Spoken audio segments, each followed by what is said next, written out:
Kathy, first question I need to ask is, what is your definition of smart manufacturing, and how would you define the smart manufacturing mindset?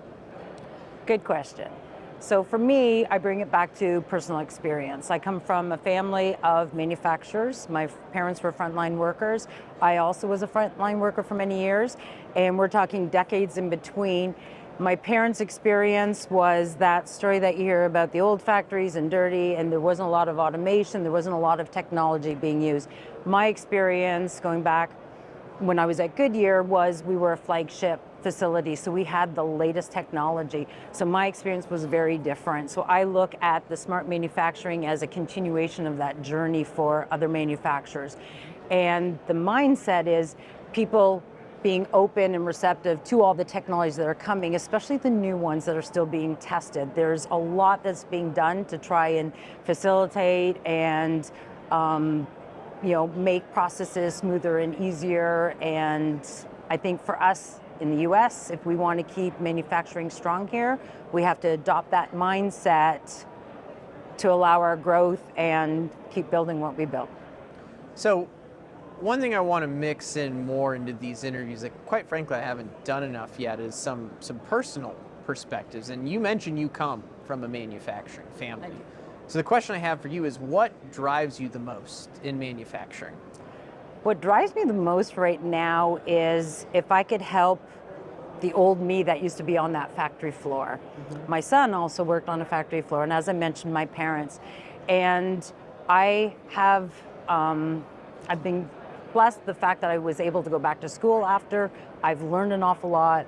I'm back in manufacturing, and if I can help other people and make their path a little easier, that's what drives me. Helping manufacturers solve their problems and having access to the resources that they need. I've got a great, ecosystem of experts that are surrounded me that I've met through people like yourself, my husband, and other. And there is a collection of knowledge.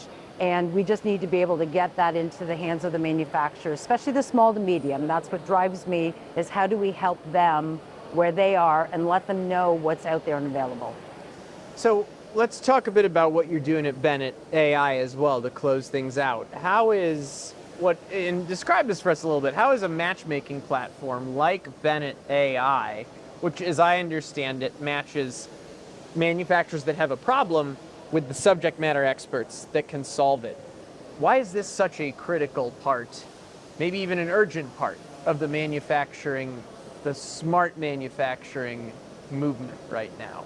Well, as I said, our focus is a lot on the small to medium, and they need help. We've come out of the pandemic, there's shortage of workers, we have the aging population and workforce that's transitioning out, and with them is a lot of the knowledge, but they're not necessarily ready to fully retire. So how do we take all that and still help the manufacturer? And we do that through a product like the Bennett's Manufacturing Exchange. And what we do is opportunities are posted by manufacturer, whoever has a problem, and our algorithms, our AI will match them to people that have put their skill sets into the database, and we connect them. We want to be the neutral third party, so I want the best connection, the best match to happen. And that, for me, is what allows manufacturers, the small to medium, to get an edge on their competition and where they are and how they just move and advance forward. And we talked a little bit earlier about all the buzzwords that are out there. Yeah. We have Industry 4.0, we're slightly hearing Industry 5.0, smart manufacturing. What does that mean for them? They just need help. And we're trying to provide a tool that gives them access to experts that they would not be able to access themselves, because they wouldn't either know that they could or who they are or how to find them. And we bridge that gap and we make it a much more simpler process. Well, I'm optimistic that in our series of interviews here, we have turned some of those buzzwords into things that people understand a little bit better, where they can take action on. But this was an incredibly helpful way to look back on your experience and tie it in with where smart manufacturing has been and where it's going. So Kathy, I just want to thank you for jumping on the show. Well, thank you very much. I appreciate it. Cheers. Cheers.